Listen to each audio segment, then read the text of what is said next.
Ibrahim. Oh. Bonjour, Ibrahim. Ben oui, tu avais plus de mal à respirer ce matin, hein, c'est pour ça. On t'a donné un petit peu d'oxygène, tu vois, dans ton nez, pour que ça aille mieux. Hein? Est-ce que tu te sens un petit peu mieux, Ibrahim? Les machines ont l'air de dire que tu vas mieux. Mais moi, j'aimerais bien que tu me le dises, toi. Mais oui, toi. Parce que je sais que tu es un petit garçon qui sait très bien nous dire quand ça va pas. Oui. Oh, oui. Ah, c'est difficile hein, pour toi ces derniers jours, petit garçon. C'est difficile. Un enfant bébé, si on parle de lui, de ce qui lui est arrivé, de ce qui le concerne, avec le désir de lui communiquer le savoir que nous en avons, il l'entend. Il en a l'entendement. Comment, nous ne le savons pas, mais ça est signé tous les jours de l'apaisement des symptômes d'un enfant qui souffre de quelque chose qui lui est arrivé pendant l'accouchement ou après, et qui ne lui a pas été expliqué, et qu'il est en angoisse. Si on ne lui dit pas, ne lui explique pas ce que c'était, il conserve son angoisse. Si on le lui explique, l'angoisse disparaît. Parce que monsieur, très curieux, sans doute, est sorti très tôt du ventre de maman. Hein. Ça marche, hein? Ça marche. Il n'y a pas à dire, de leur parler. Un être humain n'existe pas tout seul, il existe en relation avec les autres. Vous savez, c'est très compliqué, parce qu'un être humain naît totalement impuissant par rapport aux autres créatures de la Terre. Et il est, dès le début, entièrement un être de communication et de parole, alors qu'il ne peut pas l'exprimer, mais qu'il entend tout ce qui lui est communiqué. Un être humain est un être de langage, avant même son existence, et encore plus dès qu'il est né. Est-ce que tu viens avec moi? Viens. Comment ça se passait avant, avec les bébés, avant Dolto? Il y a eu Pasteur en médecine, et puis il y a eu Dolto en psychanalyse. Le changement, c'est vrai, est absolument étonnant. Elle a été quand même une des premières hein, à parler des bébés, en tout cas en France.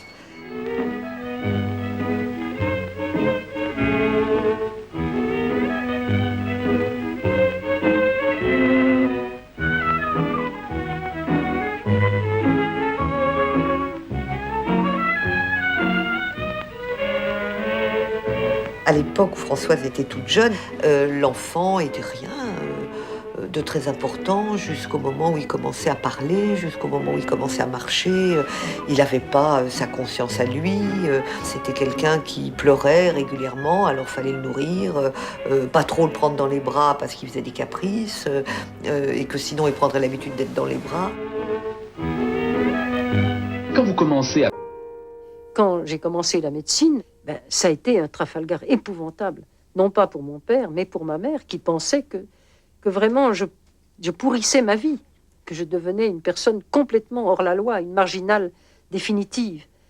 J'aurais dit je m'installe dans un bordel, que ça n'aurait pas été pire. Elle espérait que je serais très vite découragée. Quand elle a vu que non seulement j'étais pas découragée, mais que je trouvais un espoir très grand de devenir médecin, alors elle entrait dans un état dépressif.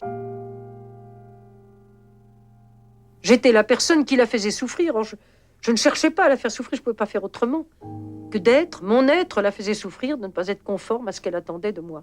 Si bien que je souffrais d'être une occasion de souffrance, et que c'est pour ça que j'ai commencé avec une très grande culpabilité, j'ai commencé une psychanalyse.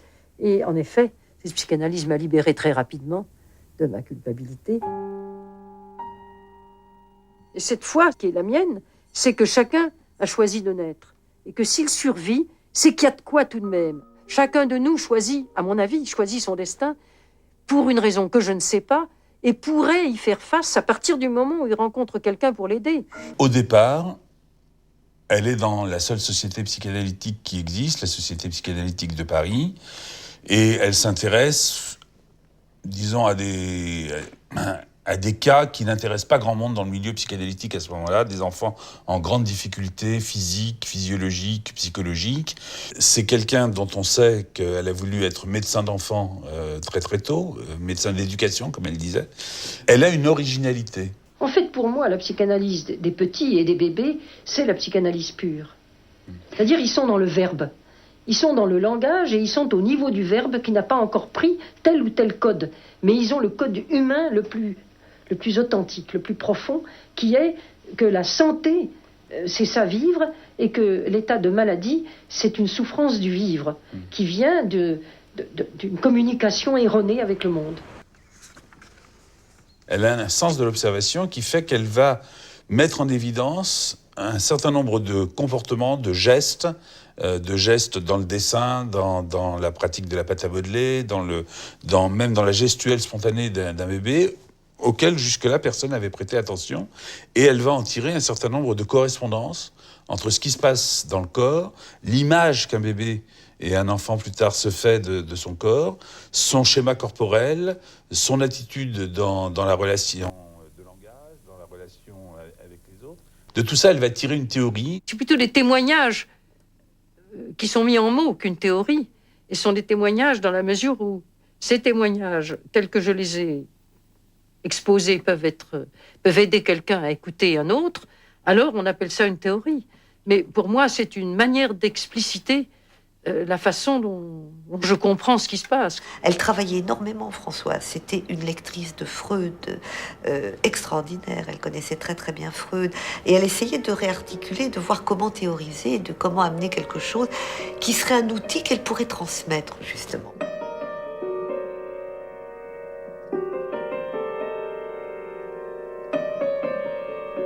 Moi, j'assistais au séminaire sur les dessins d'enfants. Elle avait une vieille machine sur laquelle elle mettait des dessins d'enfants et qui vous projetait sur l'écran immense du musée océanographique le dessin, donc c'était immense. Et il y avait Françoise tout en haut de l'amphithéâtre, et cette machine était l'éclairait d'en dessous, comme ça, tu sais. Donc ça aurait pu être une séance vaudou. Et alors elle était là, on entendait sa voix du haut du truc, les gens amenaient des dessins, et elle disait des choses hallucinantes. Cet enfant a dû perdre sa grand-mère quand il était bébé, ou celui-là était séparé de sa mère et tout. Et tout le monde était là dans la salle, absolument stupéfait, parce qu'on ne lui donnait pas de notion de l'histoire de l'enfant.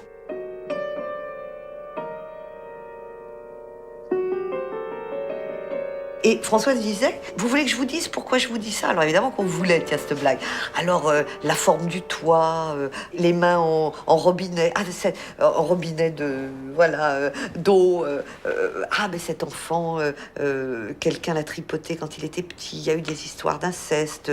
Il y a une grand-mère qui était comme ci, un grand-père qui était comme ça. Et le pire, c'est que ça tombait très très très souvent juste. Mais c'est sur les centaines, voire peut-être les milliers. C'était certainement beaucoup. Il y a raison de 25 ou 20 enfants par jour, avec des dessins à chaque fois, ça va très très vite. Hein. Et Françoise disait, j'ai repéré, il se trouve que dans ma vie de travail, j'ai repéré que chaque fois que je voyais tel type de dessin, quand je demandais qu'on me raconte l'histoire ou quand l'enfant associait, on me racontait toujours la même histoire. Alors je vous dis pas, je devine de façon géniale, je vous dis, pensez à ça parce que il se trouve que ça peut être souvent ce genre de choses. Mais c'était toujours à partir de la clinique et de ce qu'elle apprenait avec les enfants. Les personnes au monde qui m'ont le plus appris sont les bébés et les enfants entre eux, et les bébés dans leur relation à leurs parents. Et mes collègues, c'est les bébés. Je crois que j'ai quelque chose de bébé qui n'est pas encore achevé, et que c'est les bébés qui m'éduquent. Elle allait chercher les enfants là où ils étaient restés coincés, dans des régressions, dans des stades, à des moments très lointains quelquefois, et immédiatement elle sentait, quel que soit l'âge de l'enfant, que là où il en était du parcours, c'était à ce temps-là, qu'elle arrivait à identifier d'une façon incroyable, avec une intuition faramineuse. Et là, elle disait les mots qui avaient manqué, pour qu'à ce moment-là, l'enfant puisse passer au stade d'après. Je trouve que c'est un devoir d'être médiateur auprès des autres de ce qu'on a appris, du fait d'enfants que certains on a pu soigner, d'autres qu'on n'a pas réussi à soigner, mais qui ont tout de même fait un bout de chemin pour trouver des processus de sortie de leur histoire. Et alors, au moins que ça serve aux autres, s'il y a eu lui-même, à cet enfant, ça n'a pas pu servir. Même au sein de l'école freudienne, donc de l'école créée par Lacan, elle va rencontrer une vive opposition. Elle disait quelquefois, quand elle revenait d'une conférence, tout le monde a été d'accord avec moi, c'est donc que je n'ai rien dit d'intéressant. Et elle avait la certitude que pour faire avancer les choses, il fallait assumer de se faire moquer, critiquer. Ça lui était tout à fait égal.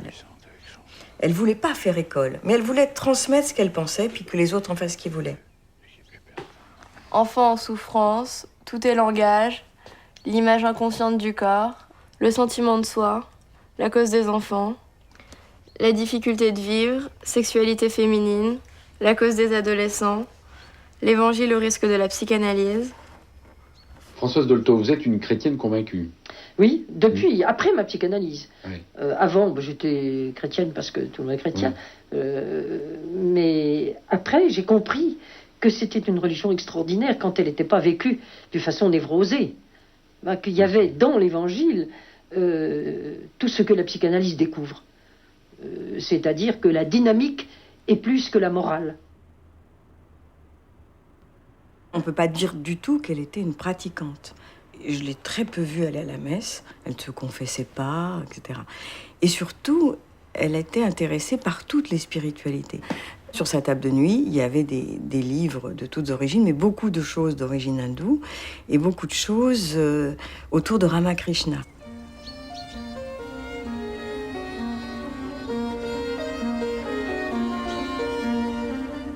Si on regarde qui était vraiment Ramakrishna, à l'époque où eux allaient à l'ashram de Gretz, c'était justement des gens qui disaient « la religion n'a pas d'importance, c'est en fait une spiritualité humaniste ». Il y a eu un Swami extraordinaire qui s'appelait Swami Siddhesvarananda. Il a fédéré autour de lui un rassemblement de gens fascinants parce que tous très impliqués dans leur métier différents et réunis autour d'une certaine idée d'une spiritualité non religieuse. Oui, si vous le voulez bien, par la lettre d'une mère qui a déjà 4 enfants. Les 3 premiers sont plus grands. Il y a 2 jumeaux de 16 ans, un garçon de 14 ans, et puis le tout dernier, le 4e enfant, qui a 21 mois. Et c'est de lui dont elle vous parle. Elle vous dit qu'il ne dort pas, qu'il faut sans arrêt se lever la nuit, parce que entre 5 et 15 fois, il se réveille et il appelle ses parents. Françoise Dolto pensait que la psychanalyse a une fonction sociale, et que si on donnait aux gens les moyens de réfléchir à ce qu'ils font avec leurs enfants à partir d'exemples concrets ou à partir de scènes de la vie quotidienne, eh bien, ils trouveraient eux-mêmes les solutions. Je voulais surtout faire quelque chose qui ne serait pas voyeur, où les gens qui écouteraient pourraient être aidés eux aussi dans des cas voisins de relations entre adultes et enfants. Je demandais au moins 5 pages et n'hésitez pas à envoyer 10 pages. Au fond, elle a réussi à faire ce qu'elle avait dit quand elle avait 6 ans ou 7 ans, je serai médecin d'éducation, et je crois qu'elle a pas mal soigné le pays, si j'ose dire, mais dans un médecin qui s'occupe de quelque chose qui serait une hygiène de vie affective et mentale. Beaucoup de psychanalystes étaient furieux, étaient très choqués, parce que c'était dévoyer la psychanalyse. C'était faire du travail de concierge, c'était déshonorant. Elle s'en fichait complètement de ce que disaient les collègues, mais alors, totalement. Quand elle était sûre que c'était juste de faire quelque chose, elle le faisait. Quand même, ça a été un changement important dans sa vie. Il y a une médiatisation incroyable. Beaucoup de presse. Donc elle est devenue cette espèce de personnage. À la fin de sa vie, on l'appelait le grand Bouddha vivant. Gourou. C'est toi qui l'appelais comme ça, non? C'était des enfants. Tout le monde voulait faire d'elle un gourou. Elle se défendait comme un beau diable. Elle a vraiment pas voulu être dans cette position. Et d'ailleurs, elle a réussi d'une certaine façon. D'abord, elle ne se prenait jamais au sérieux. Elle se prenait jamais pour Françoise Dolto. Et elle était capable de rire de tout.